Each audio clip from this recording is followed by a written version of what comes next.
Single black dad helped the same old woman every day at the crosswalk, rain or shine, and everyone thought he was just being kind. Then she looked up at him with tears in her ancient eyes and whispered, "Did you remember me?" And Malik understood in that instant that kindness wasn't going to save him, because the woman he'd been helping was connected to the worst thing he'd ever done, and she'd known it from day one. Before we go further, if you're feeling this story already, hit that subscribe button and turn on notifications so you never miss what happens next. Drop a comment telling me where you're watching from. I read every single one. Now let's get back to what happened 3 months before this moment froze Malik's entire world. 3 months earlier, Malik Rowe didn't know he was walking toward his reckoning. He was just a 36-year-old black man with calloused hands and a daughter who still believed her daddy could fix anything. Every morning looked the same.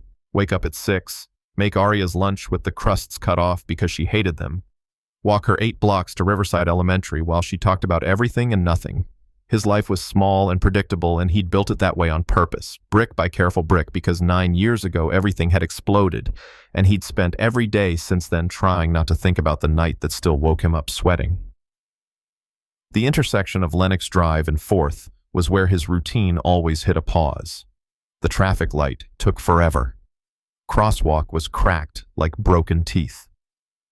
And on the green bench near the bus stop, the old woman sat every single morning at 7:42, same gray scarf, same worn black coat, watching the cars pass like she was waiting for one specific vehicle to appear. Malik noticed her the first time because she dropped her cane and nobody stopped to help.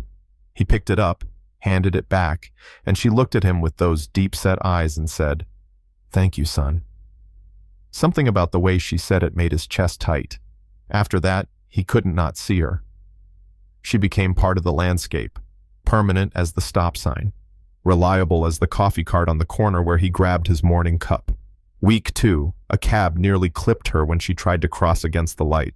Malik lunged forward, grabbed her elbow, pulled her back onto the curb. The cab driver yelled something ugly out the window and kept going. The woman's whole body was shaking. "You saved me," she whispered.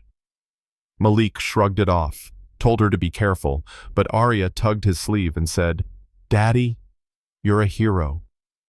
And he wanted to disappear into the concrete. By week 4, helping her became routine. He'd spot her on the bench, wave, guide her across when the light changed.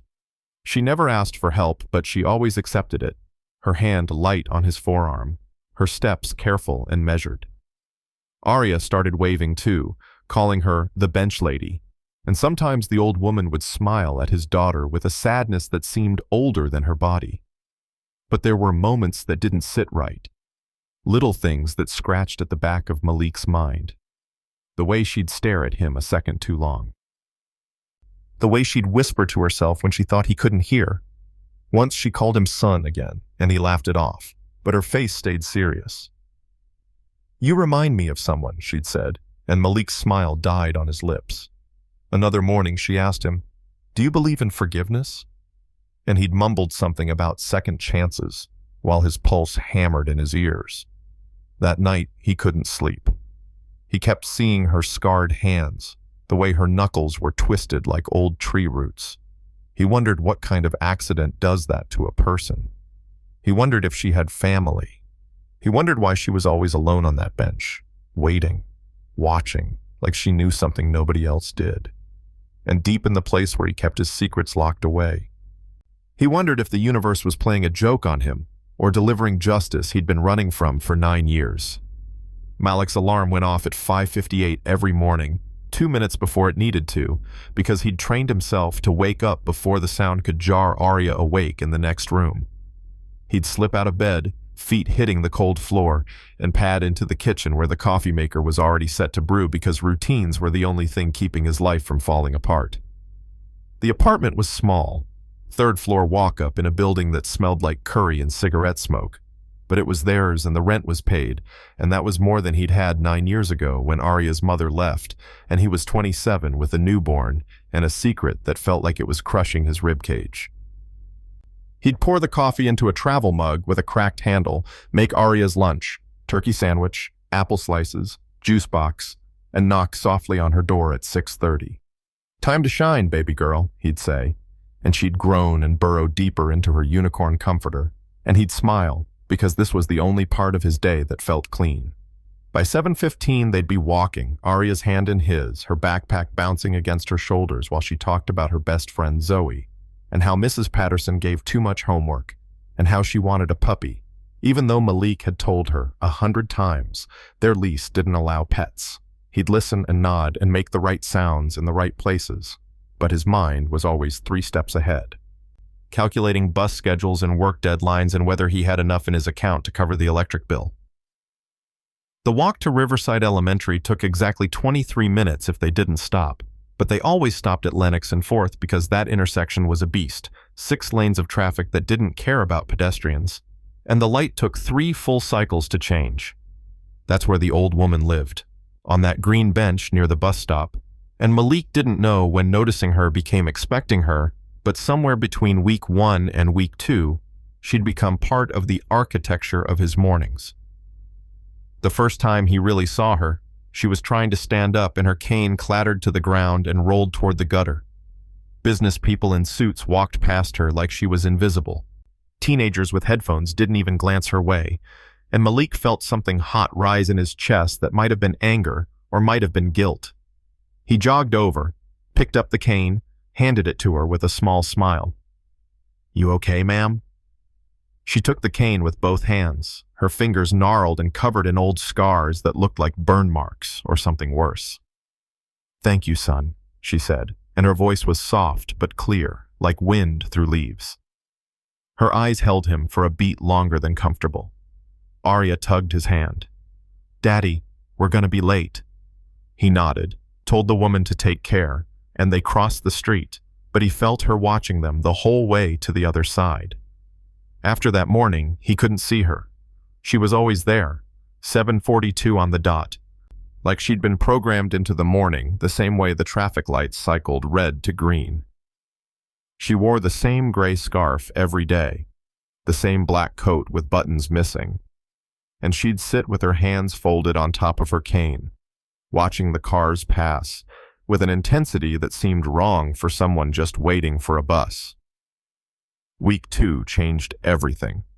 They were waiting at the crosswalk, Aria swinging his arm back and forth singing some song from school, when the old woman stepped off the curb too early. A yellow cab came screaming around the corner, horn blaring, and Malik didn't think he just moved. His hand shot out, grabbed her elbow, yanked her back onto the sidewalk, just as the cab roared past close enough that the wind from it whipped her scarf across her face. The driver leaned on the horn and shouted something Malik didn't catch, but knew was ugly. The woman's whole body trembled against him, her breath coming in short gasps. "You saved me," she whispered, looking up at him with those bottomless eyes. Malik's heart was hammering. "You gotta be more careful, ma'am. These drivers don't pay attention." She nodded slowly, still gripping his arm. "Neither did the one who hit me." The words came out flat, factual, like she was reading from a script. Malik's stomach dropped. "Someone hit you?" 9 years ago. This is the same corner. He never stopped." Aria was staring at the woman now, her eyes wide. "That's really mean," his daughter said. The old woman smiled, but it didn't reach her eyes. "Yes, baby, it was." Malik wanted to ask more, but his throat had gone dry. So instead, he helped her sit back down on the bench and told her to wait for the walk signal next time.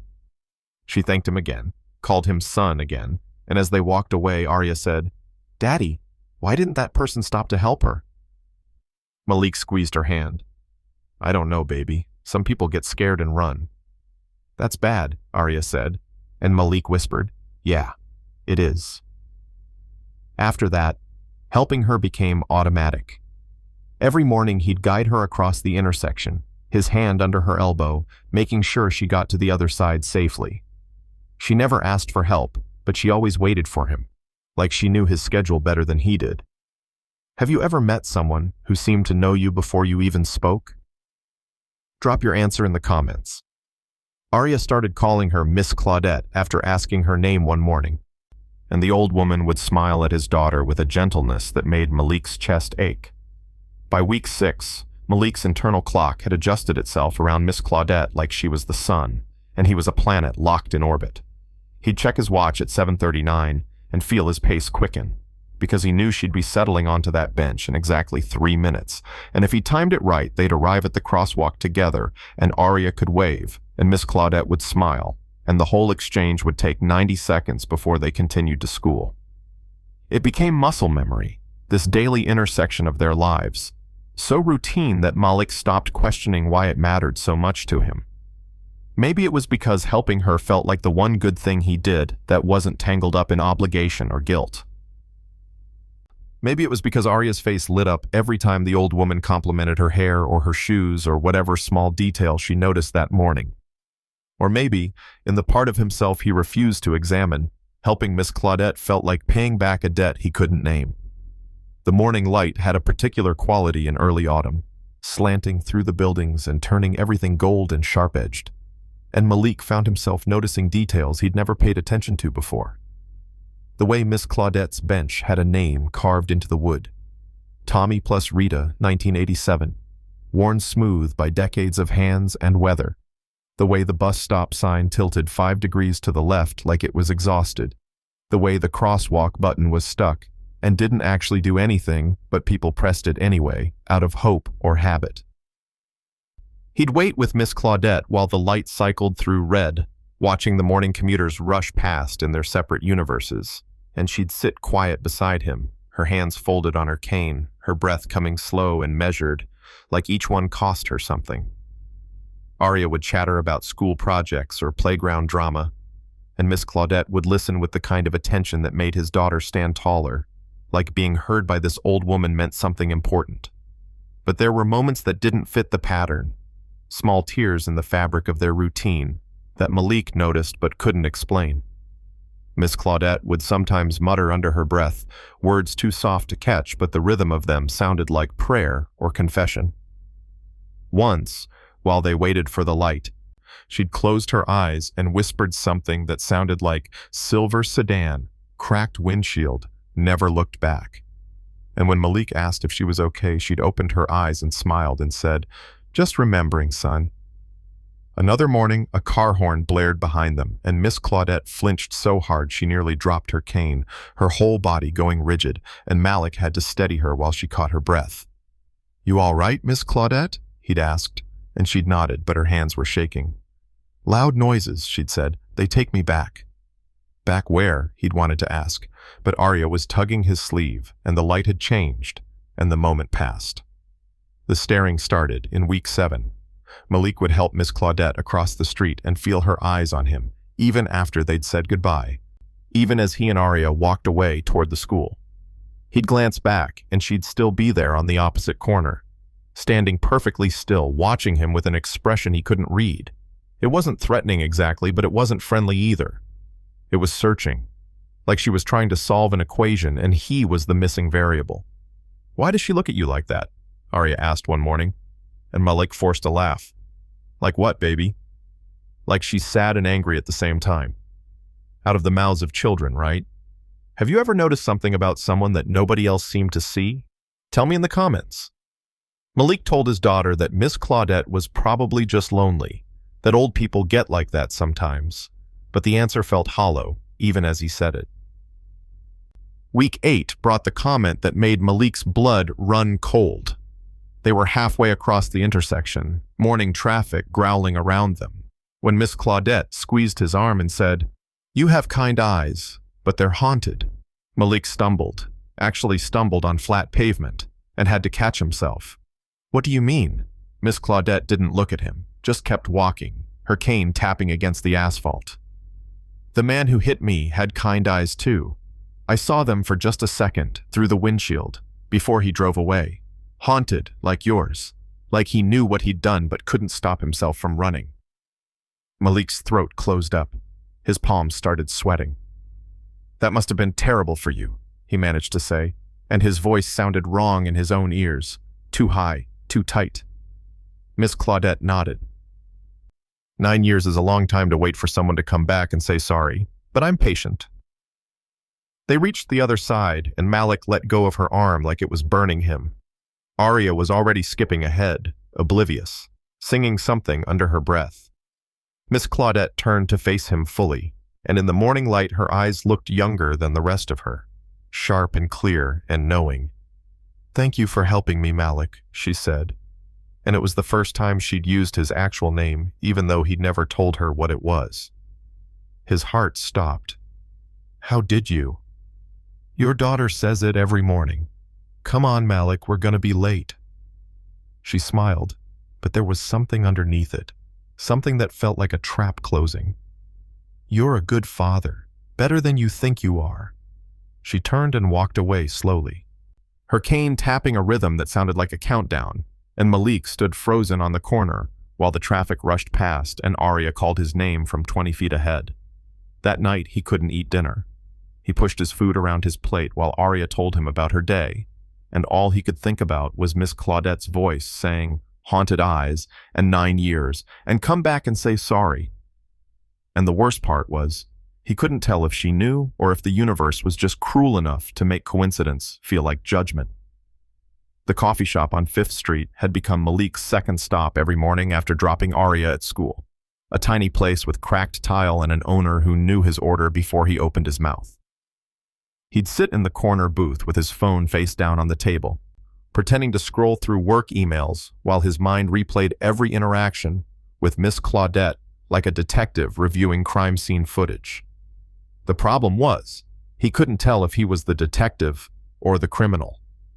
That Friday morning, the one that changed everything, started like all the others, Arya's hand in his, the walk to Lennox and 4th. Miss Claudette already waiting on her bench like she'd materialized from the concrete itself. But when Malik reached for her elbow to guide her across, he noticed something he'd somehow missed in all the previous weeks.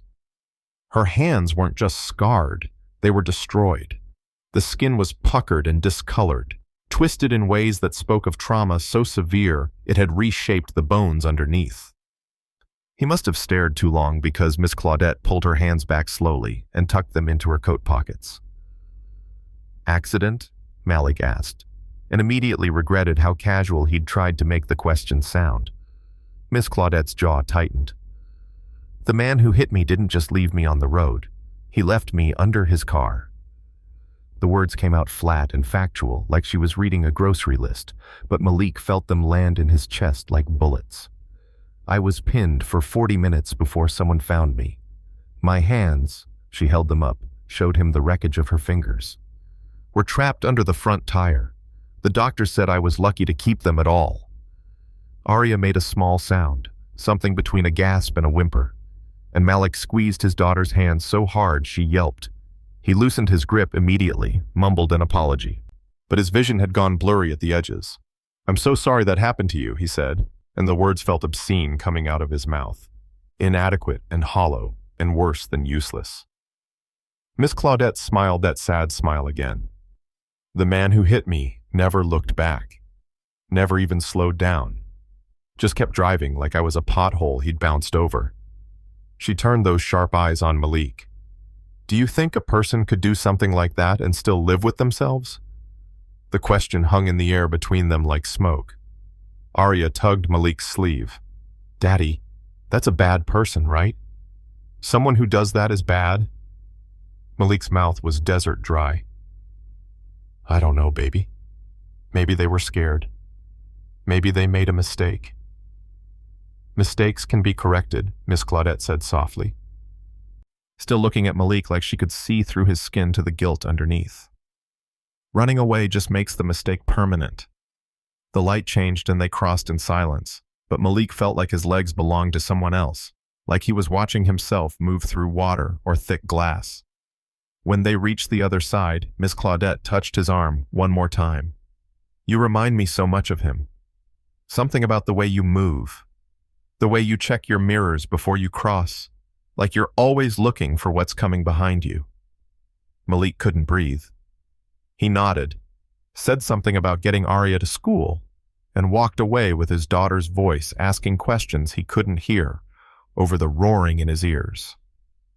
That afternoon, after work, after picking up Arya and making dinner and pretending everything was normal, Malik sat at the kitchen table while his daughter worked on homework at the counter. She had a school project due Monday. Someone who taught you about forgiveness, and she'd decided to write about her grandmother, Malik's mother, who died 3 years ago. Arya was drawing a picture to go with her essay, her tongue sticking out in concentration, and Malik watched her sketch a car with cracked headlights and a stick figure lying on the ground beside it, crying. His blood turned to ice. "Baby, what are you drawing?" Arya didn't look up. "Grandma told me once that someone hurt her friend in a car accident and never said sorry, but her friend forgave them anyway because staying angry made her sick. I'm drawing the accident." Malik's hands started shaking. "That's a really mature topic, Arya. Maybe draw something happier?" His daughter frowned. "But Miss Claudette says forgiveness isn't about being happy. It's about being free. She told me yesterday while we were waiting for you." When did Miss Claudette have time to talk to Arya alone? What else did she tell you? That sometimes the person who needs forgiveness most is the one who can't ask for it. After Arya went to bed, Malik stood in his bedroom staring at the dresser drawer he hadn't opened in 9 years. His hands hovered over the handle like it might burn him. And maybe it should have, because what was inside had been burning him from the inside out since the night everything went wrong. He pulled the drawer open slowly, and there it was. Underneath old tax returns and expired warranties, a yellowed newspaper clipping folded into a tight square. His hands trembled as he unfolded it, the paper crackling like kindling. The headline was small, buried on page 7 where unimportant news went to die. Hit and run on Lennox Drive woman in critical condition.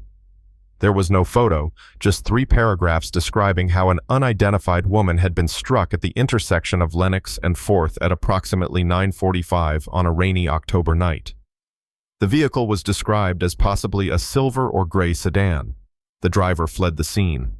The woman, whose name was being withheld pending family notification, had suffered severe injuries including crushed hands and internal bleeding.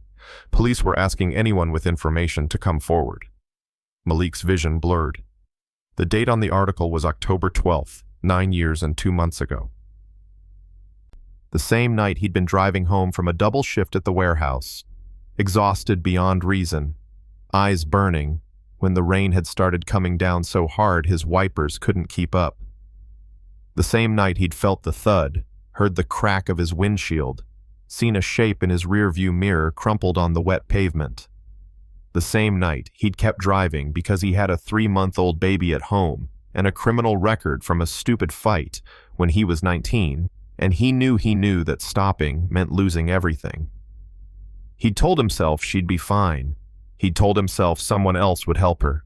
He'd told himself it wasn't really his fault because the rain made visibility impossible, and she shouldn't have been crossing at night, and 1,000 other lies that let him sleep at night until they didn't anymore. Have you ever made a decision that haunted you for years? Share your story below because we all carry something. Malik folded the article back up with shaking hands and shoved it into the drawer, but closing the drawer didn't close the past because the past was sitting on a green bench at Lennox and 4th every morning, waiting for him with patient, knowing eyes. Sleep became a luxury Malik couldn't afford after the drawer opened, after the article reminded him that some sins don't fade with time. They just wait in the dark, getting stronger. He'd lie in bed staring at the ceiling while Arya's soft breathing drifted through the wall, and the harder he tried to shut his mind down, the louder the memories screamed until finally, at 2:17 in the morning, the dam broke and he was back there, 27 years old. Behind the wheel of his silver Camry with the dent in the passenger door and Arya's car seat in the back, still smelling like new plastic and fear. The rain that night hadn't just fallen. It had attacked, sheets of water turning the windshield into a waterfall, even with the wipers on full blast. Malik's eyes burned from 16 hours at the warehouse loading trucks. His back screamed from lifting boxes that should have required 2 people, and his mind was stuck on the eviction notice taped to his apartment door that morning, threatening to put him and his 3-month-old daughter on the street if he didn't come up with $800 by Friday. The radio played something he couldn't hear over the hammering rain and his own exhausted breathing. And Lennox Drive stretched ahead of him like a tunnel with no end. Streetlights blurred into orange smears through the water-soaked glass. He didn't see her until impact.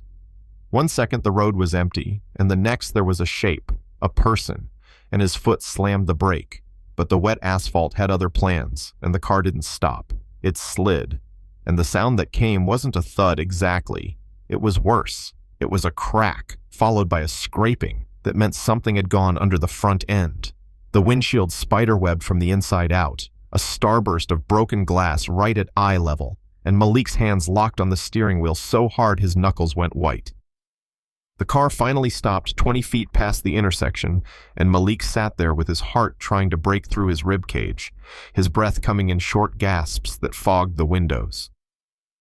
His rearview mirror showed a shape on the road behind him, dark against darker pavement, not moving.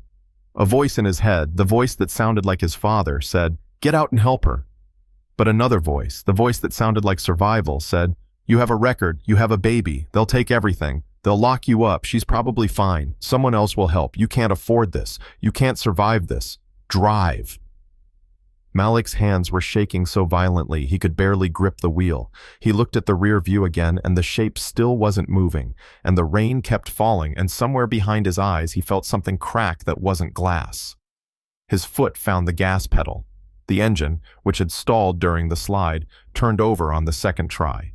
He pulled forward slowly, his cracked windshield making everything look fractured and wrong, and he told himself he'd call 911 from a payphone. He'd report it anonymously. Someone would come help her. She'd be fine. People survived car accidents all the time. It wasn't that bad. The rain made it look worse than it was. He told himself these lies for 6 blocks until he pulled into an empty parking lot behind a closed grocery store and vomited onto the pavement, his whole body heaving until there was nothing left but bile and shame.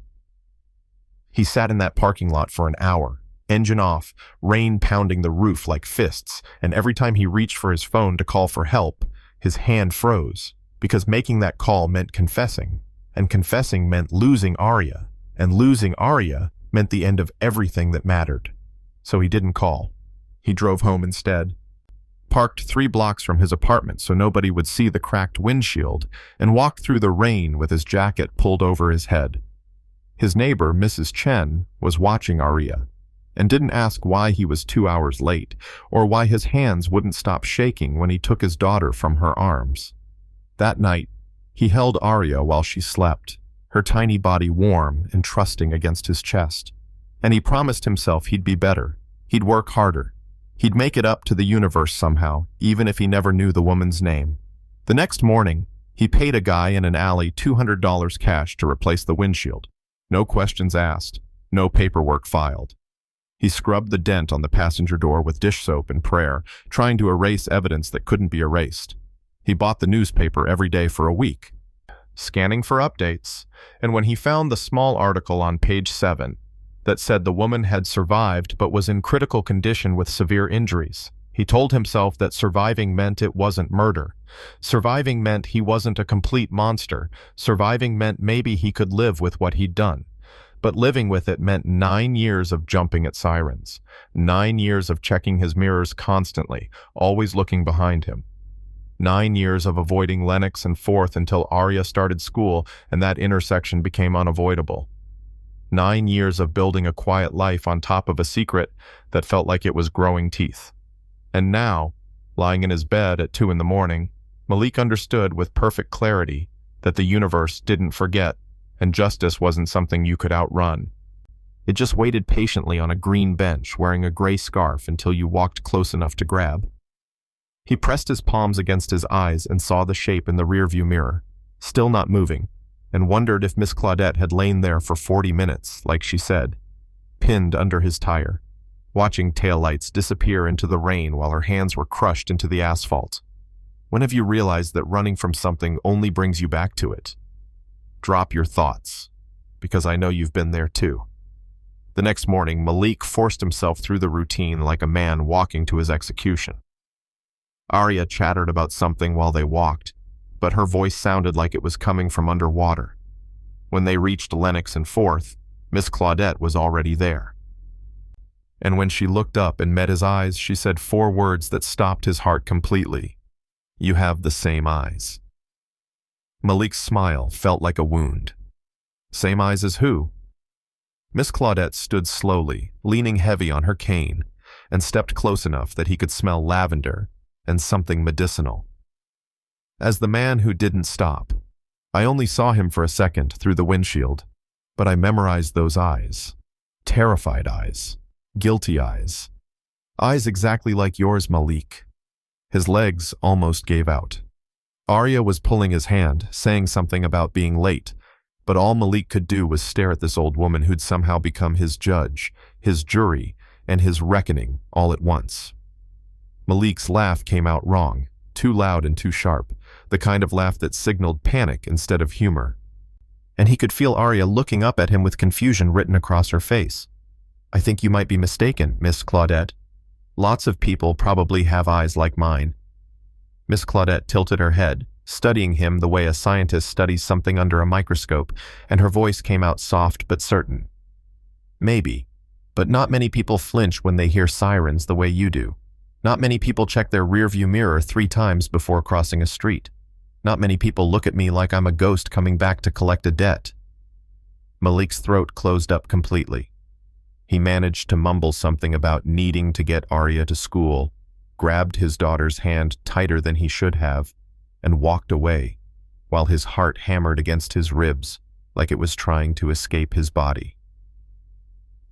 He didn't look back, but he felt Miss Claudette's eyes boring into his spine, following him all the way across the intersection until distance and traffic finally broke the connection. That afternoon, Malik told his supervisor he was sick and left work 3 hours early, drove home in a daze that made other drivers honk at him for drifting lanes. When he picked up Arya from school, she asked why he looked so tired, and he said he hadn't slept well, which was true, but also the smallest truth in an ocean of bigger ones threatening to drown him. That night he lay awake again while his mind replayed Miss Claudette's words on a loop, the same eyes as the man who didn't stop. And by sunrise, he'd made a decision that felt like cowardice, but also survival. He'd avoid her, change his route, leave earlier or later. Take the long way around even if it added 15 minutes to their walk. Anything to not stand at that intersection and feel her eyes dissecting him piece by piece until there was nothing left but the guilty truth he'd been hiding for 9 years. Monday morning he woke Arya up 20 minutes early, told her they were trying a new route to school, and walked 4 extra blocks to avoid Lenox and 4th entirely.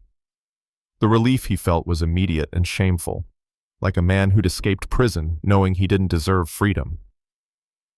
Tuesday he left even earlier, practically jogging Arya through unfamiliar streets while she complained about being tired. Wednesday, he tried leaving later, hoping Miss Claudette would be gone by the time they passed. But when they finally reached the intersection at 8:15, she was still there, standing instead of sitting, looking directly at the corner where he usually appeared. And when she saw him, her face did something complicated triumph mixed with sadness, mixed with something that looked like vindication. Malik grabbed Arya's hand and practically dragged her across before the light changed, ignoring his daughter's protests and Miss Claudette's voice calling, "Malik, wait," from behind them. By Thursday, Malik wasn't sleeping at all. He'd lie in bed staring at the ceiling while his mind invented worse and worse scenarios. Miss Claudette going to the police, showing them newspaper clippings, describing his face with the precision of someone who'd been waiting 9 years for this moment. He imagined handcuffs, courtrooms, Arya crying while social workers took her away. His life imploding in slow motion while everyone he'd ever known learned the truth about what he'd done and who he really was. At work he couldn't focus, nearly dropped a pallet of supplies on his foot, and his coworker Devin asked if he was okay. "You look like you've seen a ghost, man." Malik wanted to say he hadn't just seen a ghost. He'd been helping her cross the street for 2 months. But instead, he mumbled something about allergies and went back to work with his hands shaking so badly he had to grip the forklift controls to keep them steady. Friday morning brought a new torture. Malik took yet another route, this one adding 25 minutes to their walk. But when they were 3 blocks from school, he saw her. Miss Claudette was standing at a bus stop they'd never used before, leaning on her cane. And when their eyes met across the morning crowd, she raised one scarred hand in a small wave. Malik's blood ran cold. How did she know which route he'd take? Was she following him? The rational part of his brain said it was coincidence, that old people took buses and this city had a million bus stops. But the guilty part, the part that had been in control since October 12, 9 years ago, said this was punishment, that he couldn't run from his past because his past had memorized his face and learned his schedule and would keep appearing until he faced what he'd done. He grabbed Arya and turned down a side street, his daughter protesting loudly. "Daddy, that's the wrong way." "We're taking a shortcut," he lied, and his voice sounded strangled even to his own ears. That night, Malik sat at his kitchen table after Arya went to bed and realized he couldn't eat, couldn't think, couldn't function under the weight of Miss Claudette's knowing eyes following him through every moment of every day. His reflection in the window looked hollow, like something essential had been scooped out and replaced with static. Devon's voice echoed in his head. "You look like you've seen a ghost." And Malik understood now that ghosts weren't dead people haunting the living. Ghosts were the living haunted by what they'd done to the dead, or almost dead, or should have saved, but didn't. He found himself tracing invisible cracks on the table with his finger, the same spiderweb pattern his windshield had made 9 years ago, and Arya's voice from earlier that day came back to him. "Daddy, why are you sad after helping her?" He'd deflected the question then, but now, alone in his kitchen at midnight, he whispered the answer to no one. "Because maybe I wasn't helping. Maybe I was just trying to undo what I did, and you can't undo the past by being kind in the present." Monday morning, day 10 of his avoidance campaign, Malik made a decision that terrified him but felt inevitable. He needed to know where Miss Claudette lived. He needed to see her space, understand her life, figure out if she actually knew or if he was losing his mind to guilt and paranoia. So after dropping Arya at school instead of going to work, he doubled back to Lenox and 4th and waited at a distance, hidden behind a newspaper stand, watching the green bench like a detective on a stakeout. Miss Claudette appeared at 7:41, 1 minute early, and sat in her usual spot with her usual posture. She waited until 8:30, long past when Malik normally appeared, and then she stood slowly and began walking north on 4th Street. Malik followed from half a block back, his heart pounding, feeling like a stalker and a criminal, and both things were probably true. She walked slowly, her cane tapping a rhythm that sounded like a clock counting down, and after 6 blocks, she turned into a narrow apartment building with cracked brick and a door that didn't quite close all the way. Malik watched from across the street as she climbed the steps with painful slowness and disappeared inside. He stood there for 10 minutes, memorizing the address, wondering what secrets were waiting behind that door, and whether finding out would save him or destroy him completely. Have you ever followed someone knowing the truth might break you? Tell me what you found. 3 days passed before Malik found the courage to approach Miss Claudette again.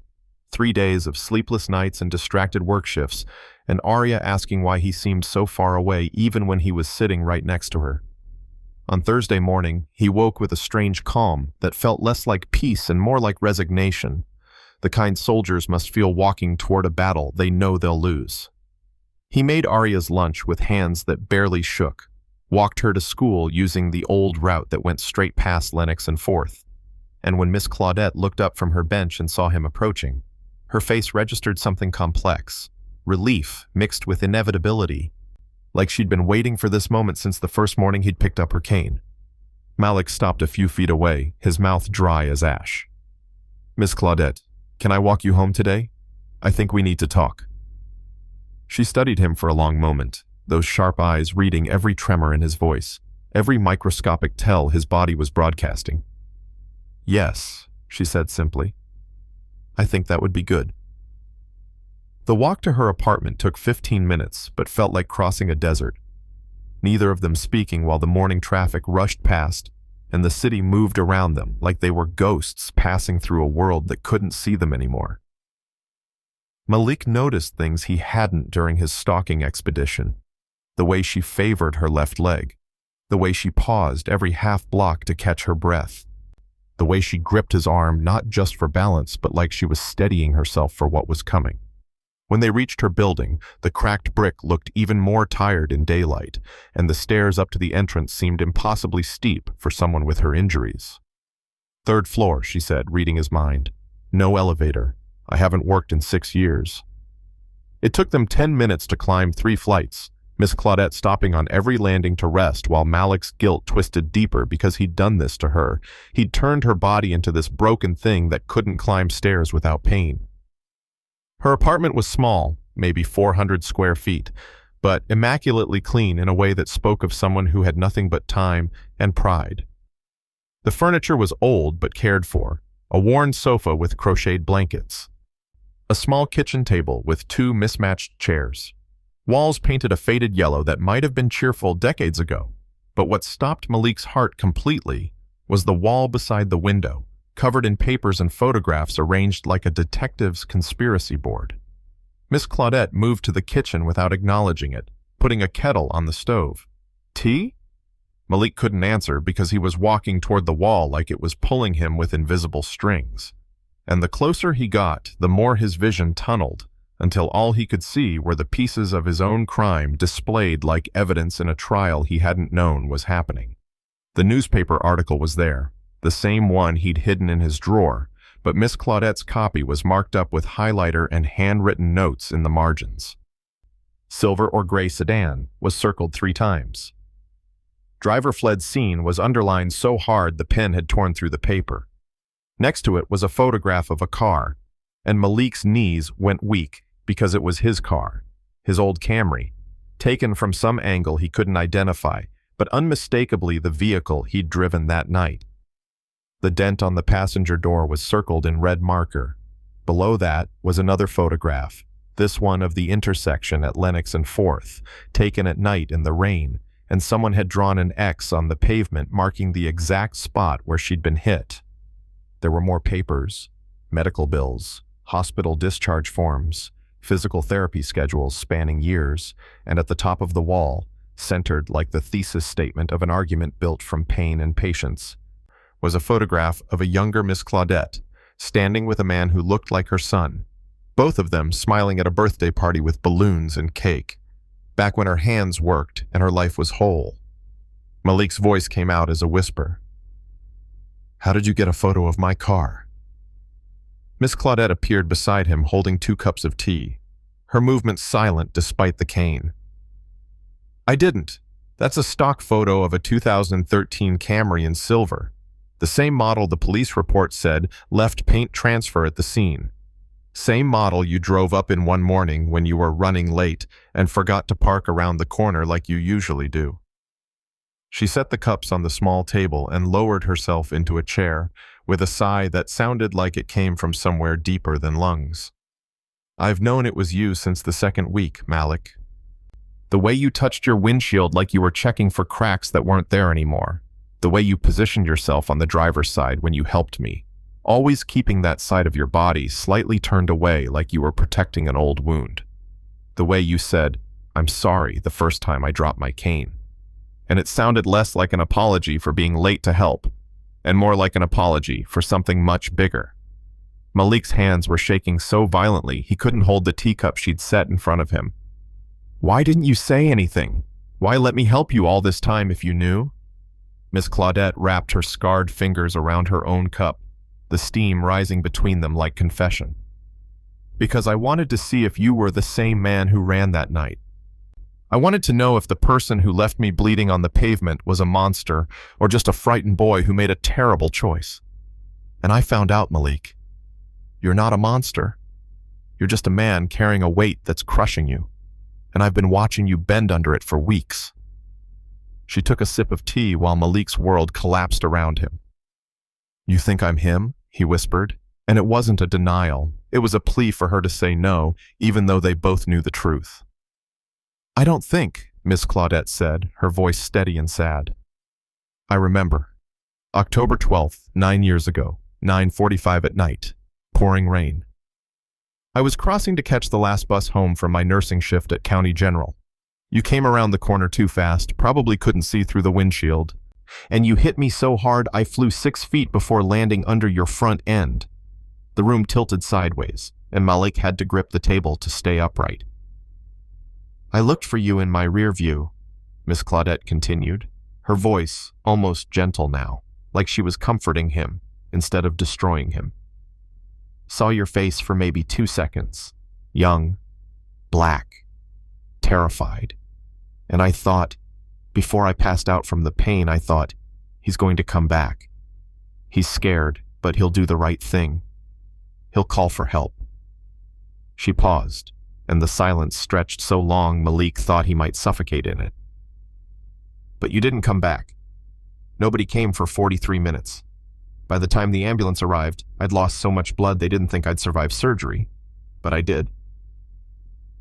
"And you know what I decided while I was lying in that hospital bed with 15 broken bones and hands that would never work right again?"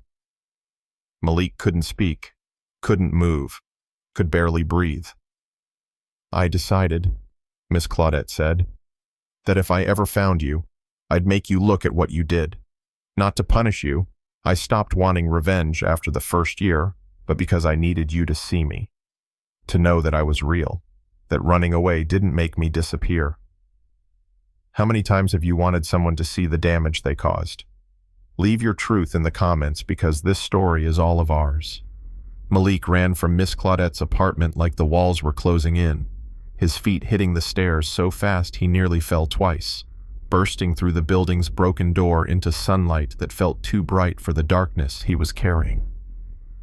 He made it half a block before his legs gave out completely and he collapsed against a chain-link fence, gulping air that wouldn't fill his lungs while people walked past without stopping, because a grown man having a breakdown on a Thursday morning was just another piece of city scenery nobody wanted to acknowledge. His phone buzzed with a text from his supervisor asking where he was, and Malik stared at the words like they were written in a language he'd forgotten how to read, because work didn't matter anymore. Nothing mattered except the truth that had just detonated in Miss Claudette's apartment and left him scattered across 3 city blocks in pieces too small to reassemble. He stayed there for 20 minutes while his breathing slowly returned to something resembling normal, and when he finally stood up, his body felt different. Lighter somehow, like confession had started draining the poison he'd been storing in his bones for 9 years, even though the confession hadn't technically happened yet. That night, Malik couldn't look at Arya during dinner. She ate her chicken nuggets and told him about a test she'd aced, and a boy named Marcus who'd pushed her friend Zoe on the playground, and Malik made the right sounds in the right places. But inside his head, a voice kept screaming that his daughter was going to lose him, that everything he'd built to keep her safe was about to crumble because he'd been too scared and too selfish to do the right thing when it mattered. After Arya went to bed, he sat on the couch in the dark, phone in his hands, Miss Claudette's words playing on repeat. "I needed you to see me, to know that I was real. That running away didn't make me disappear." At 11:37, he made a decision that felt less like courage and more like surrender. The kind of surrender that comes when fighting stops being possible and the only path forward runs straight through the fire you've been avoiding. Friday morning, Malik dropped Arya at school without going anywhere near Lennox and Forth. Kissed her forehead longer than usual, told her he loved her in a voice that cracked at the edges. She looked at him with those big worried eyes that saw too much. "Are you okay, Daddy?" He forced a smile that probably looked like a grimace. "I will be, baby. I promise." After she disappeared into the school building, Malik drove to Miss Claudette's apartment and knocked on her door with hands that had finally stopped shaking because there was nothing left to be afraid of, except the consequences he'd been running from since he was 27 and stupid and desperate. Miss Claudette opened the door wearing the same gray scarf, her eyes unsurprised, like she'd been expecting him. "I need to know what you want from me," Malik said, his voice barely above a whisper. She stepped aside to let him in. "I want you to tell someone who can't forgive you." Malik's brow furrowed. "What does that mean?" Miss Claudette lowered herself into her chair with that familiar sigh. "Telling me does nothing, Malik. I already know. I've already spent 9 years deciding whether to hate you or pity you, and I landed somewhere in between. But you haven't told anyone. You've been carrying this alone, letting it eat you from the inside, and that's not confession, That's just slow suicide. The words hit him like a physical blow. You want me to turn myself in? It wasn't a question. Miss Claudette picked up her teacup, cold now from sitting overnight. I want you to stop running. What happens after that isn't up to me. Malik sank into the chair across from her, his head in his hands. They'll take Aria away. I have a record. They'll say I'm unfit. She'll end up in foster care or with her mother who can barely take care of herself. Miss Claudette's voice softened but didn't waver. Maybe. Or maybe you'll get community service and probation because the statute of limitations on hit and run in this state is 7 years, and you're 2 years past it and the DA might not even prosecute. Or maybe you'll do time, and Aria will visit you and understand when she's older that her father finally chose to be brave. I don't know the future, Malik, but I know what staying silent has done to you, and it's killing you just as surely as your car almost killed me. Saturday morning, Malik woke at dawn with a clarity that felt like the moment before death when everything became simple.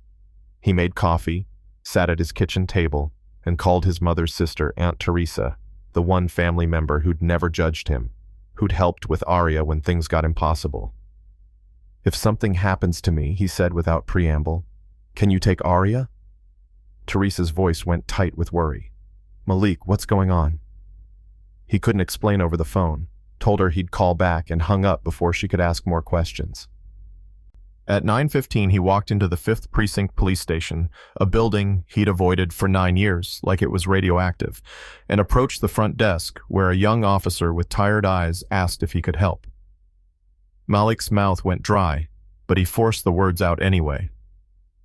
I need to report a hit and run from 9 years ago. I was the driver. The officer's expression shifted from bored to alert in half a second. Sir, you're saying you want to confess to leaving the scene of an accident? Malik nodded, his whole body trembling now, the adrenaline finally catching up to the decision his brain had made hours ago. October 12th, 9 years back, Lenox and 4th. Around 9:45 at night, I hit a woman crossing the street and I didn't stop. I need to make this right.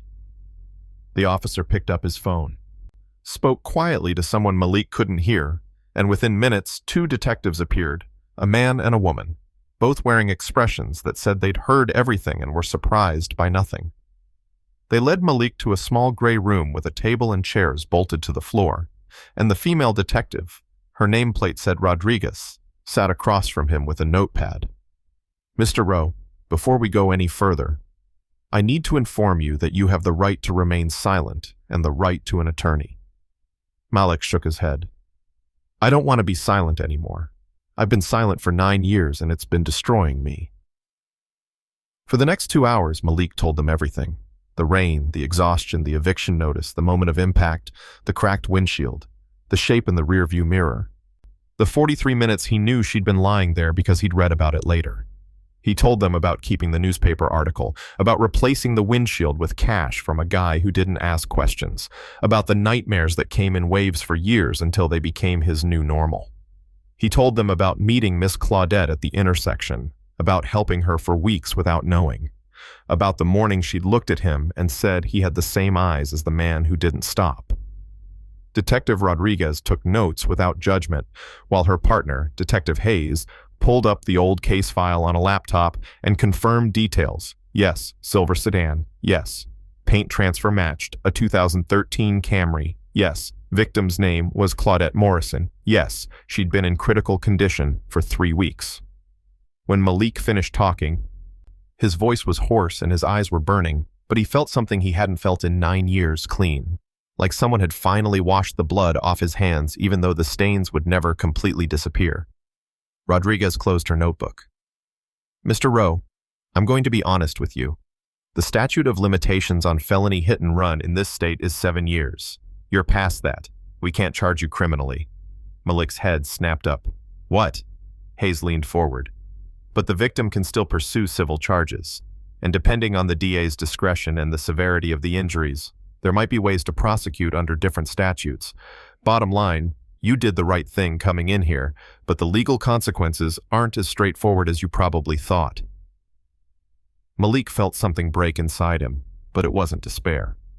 It was relief so profound it felt like drowning. "So what happens now?" Rodriguez stood. "Now we document your confession, contact Ms. Morrison to inform her you came forward, and refer this to the DA's office. You'll probably hear from them within a week. In the meantime, don't leave the state."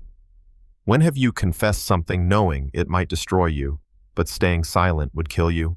Share your moment, because we've all stood at that crossroads. 6 months later, Malik stood at the same intersection where everything had started and ended and started again, wearing a bright yellow safety vest that marked him as someone the city trusted to protect people crossing the street. And the irony wasn't lost on him, even if nobody else saw it.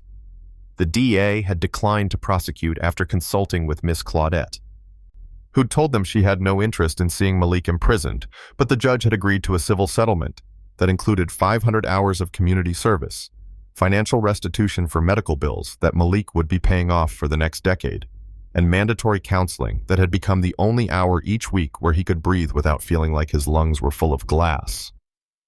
The community service coordinator had assigned him to traffic safety duty at intersections across the city, and Malik had requested Lennox and Fourth specifically because if he was going to spend 500 hours standing guard over people's lives. He wanted to do it at the exact spot where he'd failed so catastrophically to protect the one person who'd needed him most. Arya knew most of the truth now. The version edited for an 8-year-old brain that was still learning how the world worked and how people failed, and how sometimes doing the right thing came years too late but still mattered. She'd cried when he told her, asked if he was going to jail, and when he explained about community service, she'd said, "So you're like a superhero doing penance?" And Malik had almost laughed, except the word penance was too accurate to be funny. Now she visited him sometimes after school, brought him water bottles and drew pictures of him in his yellow vest with a cape attached, and Malik kept those drawings folded in his wallet next to the old newspaper clipping he still carried, because forgetting wasn't the same as forgiving, and he never wanted to forget what running had cost. His coworkers at the warehouse had been surprisingly understanding when he'd explained why he needed a schedule change. Maybe because everyone had secrets they were grateful hadn't destroyed them yet, and Devin had clapped him on the shoulder and said, "Take guts to own your mistakes, man. Most people just bury them deeper."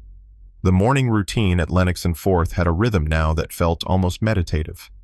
Malik would arrive at 7:30, check the crosswalk signals, position himself at the corner where visibility was worst, and guide people across with hand signals and a whistle the city had given him that he'd never actually used because his voice worked fine and whistles felt too authoritative for someone with his history.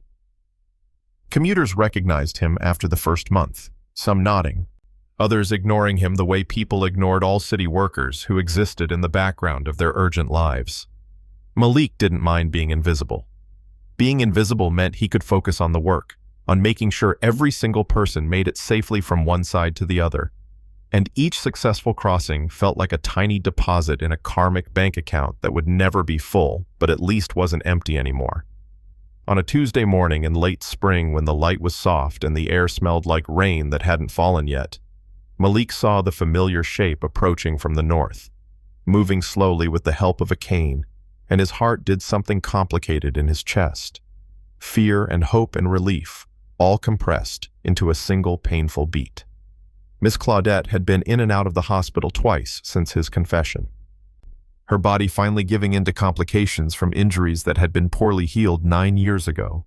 And the last time Malik had seen her was in a courtroom where she'd spoken to the judge in a voice that trembled but never broke. "This man took something from me that I'll never get back," she'd said, her scarred hands gripping the witness stand. "But he also spent weeks helping me cross a street before he knew who I was, and that means something. It doesn't erase what he did, but it means he's not the same scared boy who ran that night. I don't want him punished. I want him to help other people the way he tried to help me. That's the only justice that makes sense to me now." Now she was walking toward his intersection, and Malik's hands went slick with sweat inside his work gloves. When she reached the corner, she stopped and looked at him with those eyes that had haunted his dreams in his waking hours, and for a long moment neither of them spoke while the traffic rushed past and other pedestrians gathered around them, waiting for the light to change.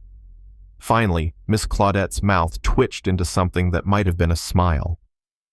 "So they finally trusted you to stop for people," she said, her voice carrying that same mix of sadness and something that might have been pride. Malik couldn't help it. He laughed, actual laughter that came from somewhere real instead of the hollow place where he'd been living for years.